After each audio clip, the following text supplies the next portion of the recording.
আপনারই জমি, আপনার জমিতে প্রমোটিং হবে, আপনি ফ্ল্যাট পাবেন, উল্টে আপনি প্রমোটারকে 17 লক্ষ দেবেন দিতে হবে। আচ্ছা, তারপরে বললো যে, আমি বললাম তো আমি তো পারবো না, আমার অত টাকা নেই। আচ্ছা বলে আপনার মেয়েরা দেবে, আচ্ছা যদি না হয় তাহলে আপনি ইয়ে করে দিন, লিখে দিন যে এই ফ্ল্যাট আমি রামকৃষ্ণ মিশনকে দিয়ে দেবো, আপনার মেয়েরা পাবেন। এই 17 লক্ষ টাকাটা কোন গ্রাউন্ডে, কিসের জন্য?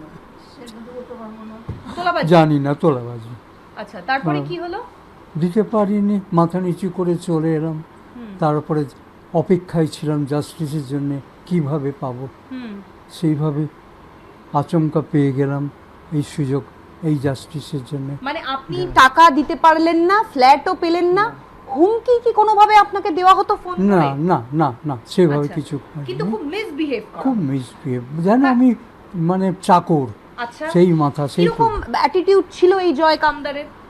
পুরো ওই জমিদার সুলভ আচ্ছা মনোভাব। আচ্ছা সে একেবারে রুদ্রমূর্তি, হুম চিৎকার করে কথা বলতো, হুম হ্যাঁ, এবং হুঙ্কার দিত। হুম সে তার গলার মানে কাঁপিয়ে দিত ঘর। হুম বাধ্য হতাম, আমি তো অত জোরে কথা বলতে পারবো না, আমার কোনো বক্তব্যই শুনতো না সে। আচ্ছা বলে আপনাকে তো বলেই দিয়েছি 17 লাখ টাকা দিন, আমি আপনাকে পজিশন দিচ্ছি, চলে যান।